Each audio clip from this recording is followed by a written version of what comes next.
Hello friends, नमस्ते दोस्तों। आज मैंने आप लोगों के लिए चक्रवृद्धि ब्याज का कुछ इम्पोर्टेंट क्वेश्चन लाया हूँ और ये बहुत ही इम्पोर्टेंट हो जाता है एसएससी सीजीएल के लिए।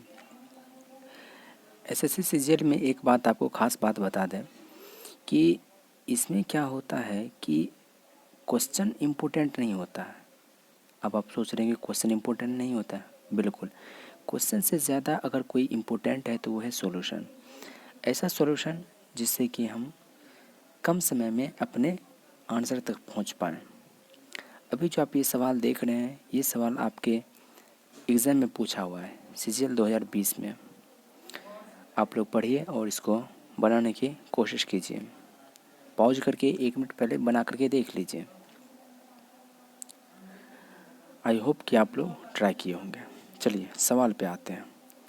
सवाल ये कह रहा है कि यदि वार्षिक रूप से चक्रवृद्धि ब्याज की गणना की जाए तो 20% प्रतिवर्ष की दर पर 2.2/5 वर्षों के लिए 7200 रुपये पर चक्रवृद्धि ब्याज कितना होगा। अब इस सवाल को करने के हज़ारों तरीके हो सकते हैं, लेकिन हमें वो तरीके चुनना है जो कि बेस्ट हों। आइए हम लोग इसका सॉल्यूशन देखते हैं। देखिए इस सवाल को देखिए। सबसे पहले आप अभी एग्ज़ाम में क्या सवाल में क्या सब दिया हुआ था। हमारे पास मूलधन था 7200 और रेट कितना था 20% प्रतिवर्ष और टाइम कितना था 2.2/5 वर्ष। ठीक है। इस सवाल को करने के जो बेसिक मेथड होते हैं वो आपको रेलवे में बहुत काम आएंगे, लेकिन ये सभी एसएससी में बिल्कुल काम नहीं आने वाले। तो एसएससी में कौन सा काम आएगा, तो ये जो मेथड है अभी आप लोगों के सामने जो है वही आपको काम आने हैं। ठीक है, तो हम इसको आगे बढ़ते हैं। सबसे पहले देखिए ये जो रेट टाइम दिया हुआ है 2.2/5 वर्ष, इसको हम लोग तोड़ लेते हैं वर्ष में। कैसे? 1 वर्ष और 2/5 वर्ष। और रेट देखिए क्या बोल रहा है 20% प्रतिवर्ष, यानी कि पहले साल 20%, फिर अगले साल भी 20% है। लेकिन अब तीसरे साल भी 20% होना चाहिए, लेकिन 1 वर्ष तो नहीं है ना, 2/5 वर्ष है। तो इसीलिए 2/5 वर्ष है तो 20 का 2/5 कितना होगा? 20 का 2/5 8।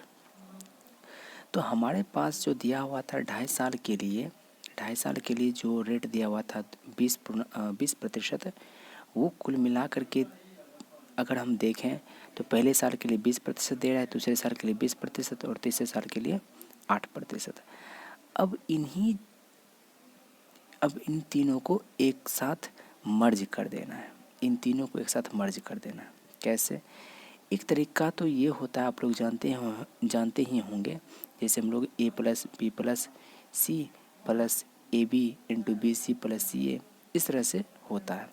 लेकिन आपको ये चीज़ आपको याद रखना पड़ेगा। उससे आसान ये है कि आप जो है इसको अलग अलग तोड़ें। जैसे कि 20 और 20 को मिला दें, कितना आया? 44। अब 44 और 8 को मिला दें, कितना आया? ये 55.5%। अब सोचिएगा 20 और 20 को कैसे मिलाएंगे। तो आप लोग एक तो सूत्र जानते ही होंगे। कौन सा सूत्र? तो A+B+AB/100। तो यहाँ 20 है तो A की जगह पे 20 रखिए और B की भी जगह 20 रखिए, और AB/100 तो 20 × 20/100 कितना आया? 44%। यही 44% तो यहाँ लिखा हुआ है। ठीक है।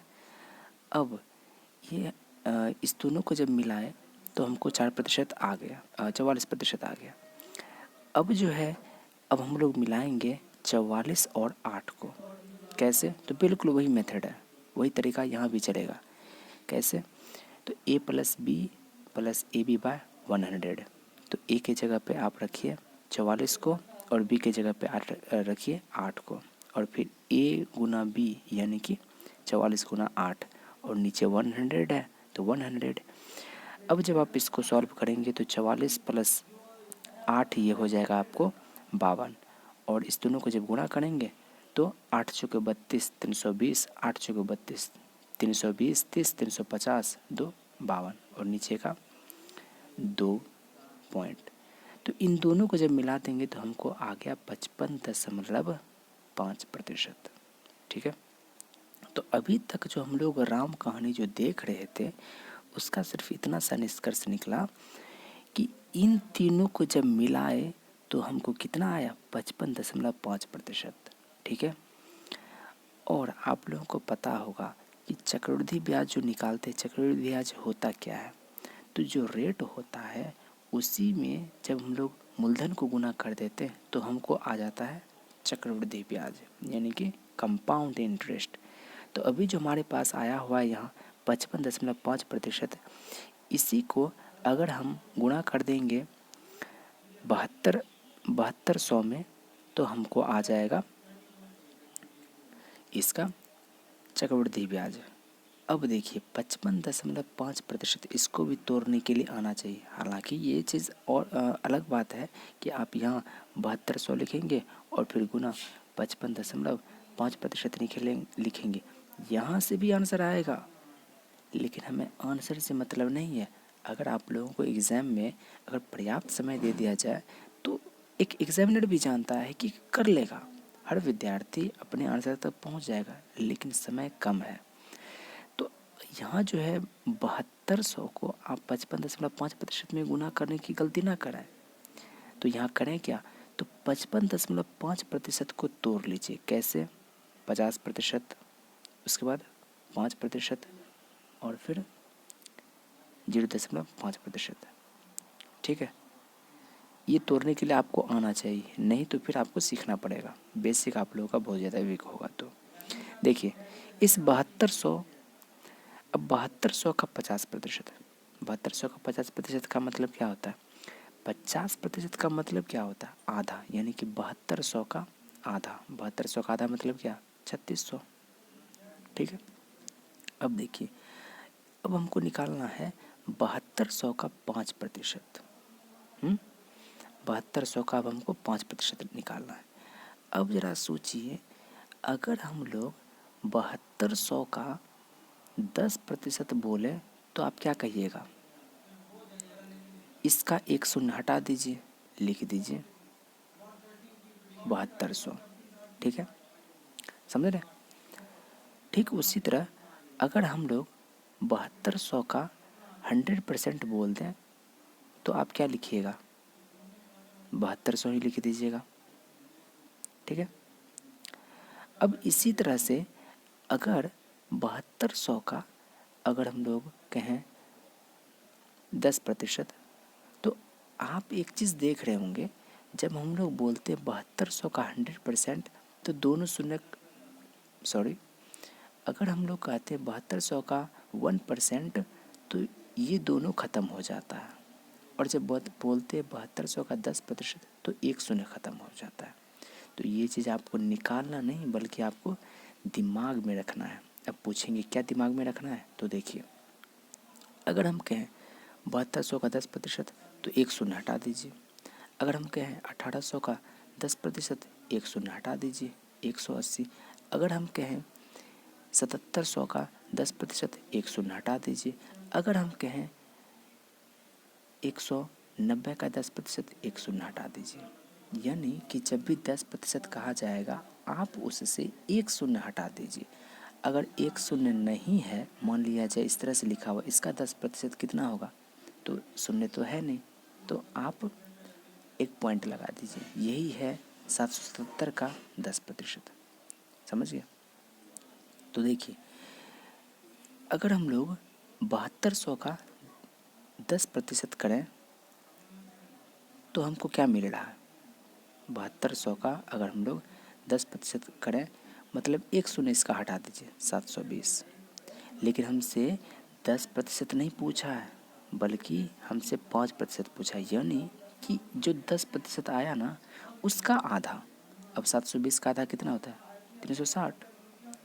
इस मेथड को सीखना ही पड़ेगा, समझ रहे हैं। अगर आप नहीं जानते हैं तो ये चीज़ आपको सीखना पड़ेगा, ठीक है। अब देखिए, अब क्या कह रहा है, 7200 का 0.5%। अब यहीं पर ट्विस्ट एक बात आता है, ज़रा देखिए 0.5, ये जो हम लोग लिखे हुए 0.5 ये है क्या? 0.5 ये है क्या? तो आप कहेंगे कुछ नहीं है, ये बस एक का आधा है ना, एक का आधा है तो 0.5 है। तो बस यहाँ भी वही चीज़ अप्लाई करना है। 7200 का 1% निकाल लीजिए, कितना आया? 72। और 0.5 जो है एक का आधा, यानी कि 72 का आधा कितना होता है? 36। बस 7200 का 50% 3600, 7200 का 5% 360, और 7200 का 0.5% 36 आया। इन्हीं सब को जोड़ दीजिए तो आपके सामने आपका आंसर आ जाएगा। समझ रहे? ये सवाल आपके एग्ज़ाम में पूछा हुआ है, ठीक है। ये सवाल आपके एग्ज़ाम में पूछा हुआ है। आप कहेंगे कि किस एग्ज़ाम में पूछा है? तो देखिए CGL 2020 में। हमें पता है कि आप इसको बेसिक मेथड से कर लीजिएगा और कोई भी कर लेगा, लेकिन आपको गिवन टाइम में आपको करना है ये, ठीक है। आई होप कि आप समझ गए होंगे। आप चाहें तो इसका स्क्रीनशॉट ले सकते हैं दोबारा रिवाइज करने के लिए, ठीक है। चलिए हम लोग आगे बढ़ते हैं नेक्स्ट सवाल पर। अगर आप लोगों को हमारा वीडियो पसंद आए तो लाइक करके जरूर सपोर्ट करें। ये हमारा नया वीडियो है। देखिए ये सवाल है, सवाल को देख लीजिए। आपके सामने हम कोई भी फालतू का क्वेश्चन लाएंगे ही नहीं। ये सवाल CPO 2019 में पूछा हुआ है। सवाल क्या कह रहा है, ज़रा पढ़िए। 2000 रुपये को 15 महीने के लिए 10% प्रतिवर्ष की दर से अर्धवार्षिक संयोजित चक्रवृद्धि ब्याज पर निवेश किया जाता है। 15 महीने के अंत में प्रतिशत लाभ क्या होगा? अब ज़रा सोचिए। अब आप लोग बचपन से बहुत सारा मेथड पढ़े होंगे, अब ज़रा इस पे दिमाग लगा के देखिए। और आपके सामने तो आंसर भी है, आपके सामने। ज़रा सोचिए क्या आपसे हो पाता है? अगर हो पाता है तो आप ज़रूर दिमाग लगाएं। इसमें देखिए एक चीज़ कि टाइम के जगह पर वर्ष नहीं दिया है, बल्कि महीने में पूछा है। और जहाँ वार्षिक रूप से संयोजित होता था, अब इसमें क्या कह रहा है? अर्धवार्षिक संयोजन बोल रहा है ना। यहाँ जो है अर्धवार्षिक संयोजन बोल रहा है। और यहाँ CI इस तरह का कुछ नहीं पूछ करके यहाँ प्रतिशत लाभ पूछा है। तो सवाल को किस तरह से ट्विस्ट बनाया गया है। तो भाइयों आप लोगों के सामने ये सवाल था। आई होप कि आप लोगों ने ट्राई किए होंगे। चलिए इसके सॉल्यूशन को हम लोग देखते हैं। सॉल्यूशन ये है कि अभी जो आपने सवाल देखा, तो इसमें हम लोग 15 महीने को, ये जो 15 महीने जो आपको दिख रहा है, 15 महीने है टाइम, जिसको T से डिनोट करते हैं, और दर है आपका 10%। और अर्धवार्षिक का मतलब हमने अभी तुरंत आपको बताया कि अर्धवार्षिक का मतलब 6 महीने पर वो जो ब्याज हमको मिलेगा वो आपको फिर से P में जुट जाता है, ठीक है। तो इसमें संयोजन जो हो रहा है वो अर्धवार्षिक हो रहा है। तो यहाँ जो आप देख रहे हैं 15 महीने, इसको आप 6 महीने के अंतराल पर तोड़िए तो आपको क्या मिलता है? 15 को 6 मंथ, फिर 6 मंथ, और 6 6 12। अब कितना महीना बचा है? 3। टोटल मिलकर 15 हो गया। और देखिए क्या बोल रहा है, 10% प्रतिवर्ष, यानी कि एक साल में 10%। तो आधा साल में कितना, यानी कि 6 माह में कितना? 5%। और यहाँ भी 6 माह में कितना? 5%। अब देखिए हमसे क्या पूछा है? 3 माह का। आप देखिए 6 माह का जब है 5%, तो 3 माह का मतलब 5 का आधा कितना होगा? 2.5%। इन्हीं तीनों को मर्ज कर दीजिए, जो आएगा वही आपका आंसर होगा। नहीं समझे? चलिए इसको हम लोग फिर से अच्छे से समझते हैं। देखिए सवाल आइए आपके सामने, और ये आप देख रहे होंगे कि CPO 2019 में पूछा हुआ क्वेश्चन है। हमने कहा था आपको कि हम आपके सामने कोई फालतू का कोई क्वेश्चन लाएंगे ही नहीं, और आजकल जो ट्रेंड में है जिस टाइप का क्वेश्चन, हम वही खास करके आपको बतलाएंगे, और वो मेथड जो आपके बहुत ही ज़्यादा काम आने वाले हैं। तो देखिए इसमें वही चीज़ है, 2000 रुपये इसमें पी दिया हुआ है, टाइम 15 महीने है और दर 10% है। हमने क्या किया, इस 15 महीने को 6 महीने और 6 महीने में बांट लिया। तो 10% एक साल का, तो 6 महीने का कितना 5%, 6 महीने का कितना 5%, और 3 महीने का कितना 3 महीने का कितना, तो 5 का आधा 2.5। ठीक है। अब देखिए इन हमने क्या कहा, इस सबको मर्ज करना है। मर्ज कैसे करेंगे, तो देखिए 5 और 5 को जब जोड़ेंगे, 5 और 5 को मिलाएंगे, उसी सूत्र पर जो हमने अभी तुरंत देखा पहले, A+B+AB/100, यानी कि पहले दोनों को जोड़िए और फिर उस दोनों को गुना करके उसमें 100 से भाग कर दीजिए। 5 और 5 को जोड़िए, कितना आता है 10, और फिर इस 5 और 5 को गुना कर दीजिए 25, और नीचे में 100, तो आपको मिलेगा सीधा सीधा 10.25। और ये चीज़ आपको याद रहना चाहिए। इस चीज़ को अगर आप एग्ज़ाम में करने लगे, मतलब क्लीन बोल्ड हो जाइएगा। तो 5 और 5 को मिलाए तो कितना आया 10.5, और इसमें 2.5 को मिलाएंगे। अब आप सोच रहे होंगे भाई ये तो पॉइंट में है, ये कैसे मिलेगा, तो मिलाना आसान नहीं है, थोड़ा सा आपको दिमाग लगाना है, बस आप आंसर तक पहुंच जाइएगा। सबसे पहले अभी आप देखिए हमने क्या कहा था कि इस तरह में के सवाल में हम लोग इस दोनों को मिलाएंगे। कैसे मिलाएंगे, तो वही सूत्र है A+B+AB/100। अब देखिए यहाँ से 10.25 और 2.5 इस दोनों को मिला देंगे तो कितना मिलेगा 12.75। आप जोड़ के देख लीजिए, 10.25 में और 2.5 में, 10 2 12 और इसमें 5 2 7, तो 12.75। अब यहाँ अगर इस दोनों को आपस में गुना करने चलिएगा तो आपको समय काफ़ी लग जाएगा। तो यहाँ हम लोग किससे चलेंगे, अप्रॉक्सीमेशन मेथड से, जो कि आजकल के सवाल में बहुत ज़्यादा लगाना मतलब एकदम ज़रूरी ही है। तो कैसे, एक बार हम लोग मैक्सिमम लेंगे और एक बार हम लोग मिनिमम लेंगे। अब वो पूछेंगे कि कैसे, वो देखिए ऐसे तरीका ये है कि माफ़ कीजिएगा, यहाँ जो है आप मैक्सिमम के जगह पर मिनिमम कर लीजिएगा और यहाँ मिनिमम की जगह पर मैक्सिमम कर लीजिएगा। ठीक है, और सेम गलती इधर भी हुआ है, ये आपका मिनिमम है और नीचे में जो लिखा हुआ है ये आपका मैक्सिमम है। ठीक है, मिनिमम के अर्थ में देख लीजिए, आप इसको 10.25 को 10 बोलेंगे, मिनिमम का मतलब कम ही ना, और 2.5 को आप 2 बोलेंगे। गुना कर लीजिए, कितना आया 20। 20 में जब आप 100 से भाग करेंगे तो क्या 0.20 नहीं आएगा, आएगा कि नहीं आएगा। इसको अगर हम 10.25 को 10 मान लें और इसको हम लोग 2 मान लें और 10 और 2 को गुना करेंगे तो 20 आएगा ना। और 20 में जब हम लोग 100 से भाग करेंगे तो क्या हम इसको 0.20 नहीं बोलेंगे, तो वही चीज़ हमने भी किया है यहाँ पर। अब जब हम लोग मैक्सिमम की बारी आती है तो 10.25 को मैक्सिमम 11 मान लेते हैं। ठीक है, और जब मैक्सिमम की बारी आती है तो 2.5 को हम लोग 3 मान लेते हैं, और इस दोनों को गुना करेंगे तो हमको कितना आता है 33।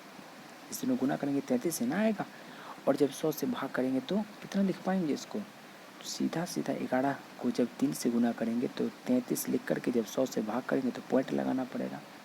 और यही चीज़ तो है यहाँ पर, समझ में आ रही है बात। तो हम कुल मिला करके इतना सा आपको समझाना चाह रहे हैं कि सॉरी, ये है आपका मिनिमम और ये है आपका मैक्सिमम।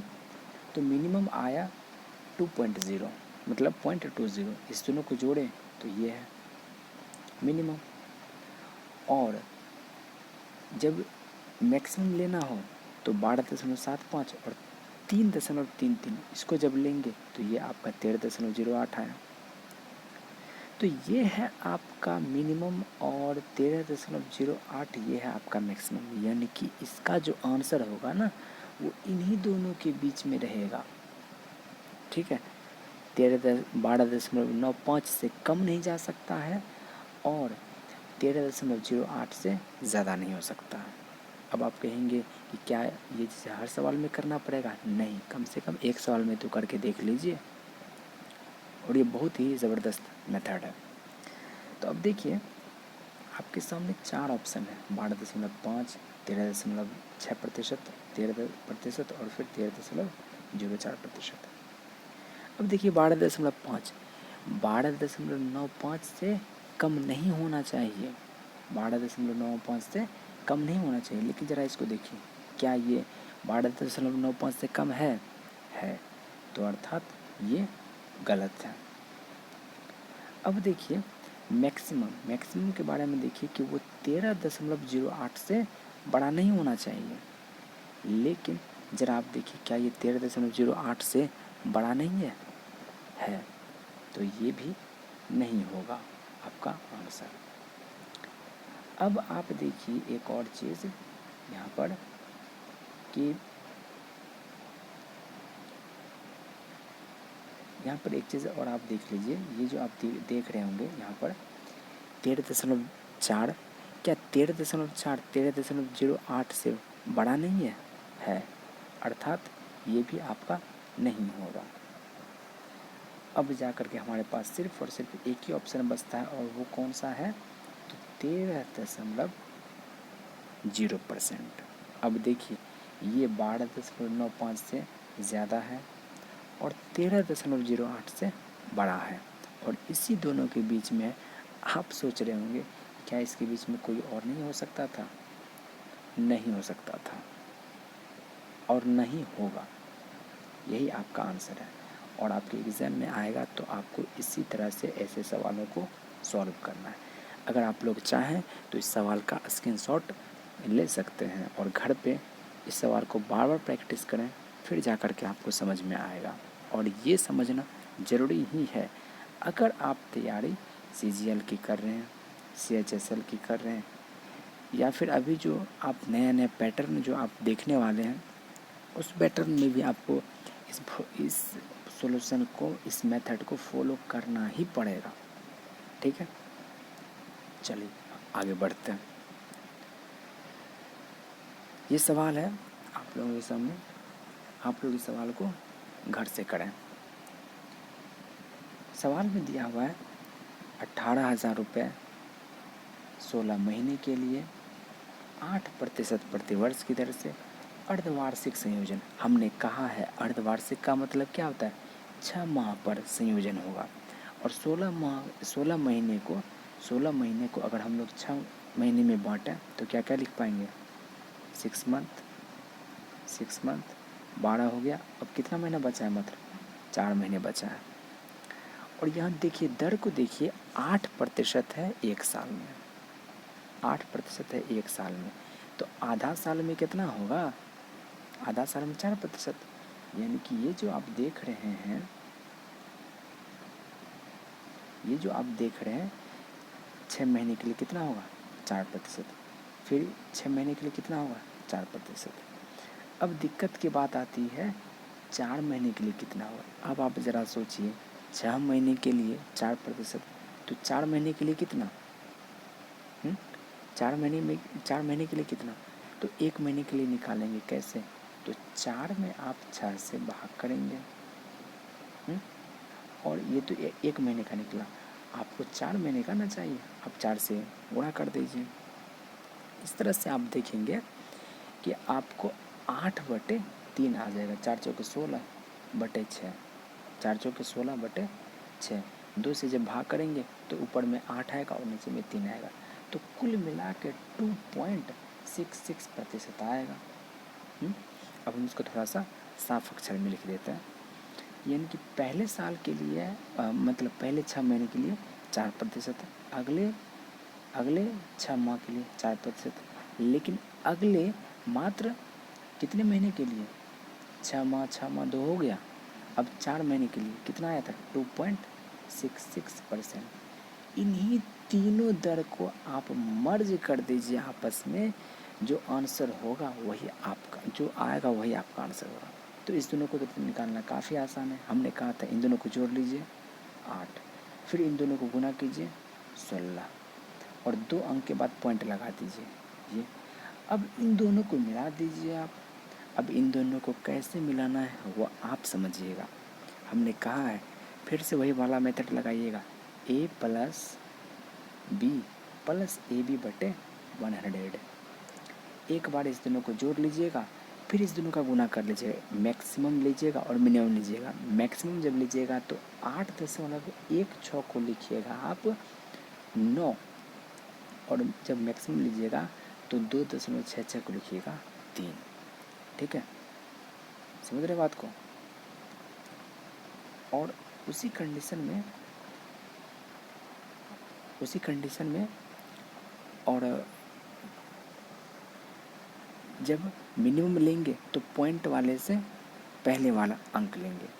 तो आई होप कि आप लोग इस सवाल को बनाएंगे और 11% जिन विद्यार्थियों का बन जाए वो अपना अपना कमेंट कीजिएगा। अगर नहीं बने तो फिर हम आपको बताएंगे। वीडियो में अंत तक बने रहने के लिए आप लोगों का बहुत बहुत धन्यवाद।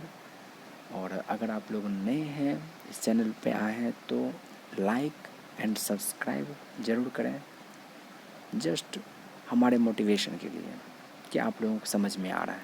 अगर कोई कुछ बातें समझ में ना आए तो ये भी कमेंट करें कि क्या आप नहीं समझ रहे हैं। और अगर आप लोगों को ये लगता होगा कि ये तरीका नहीं सीखना है, तो एक बात तो तय है कि अगर आप नहीं सीखेंगे तो फिर प्रॉब्लम ही प्रॉब्लम है।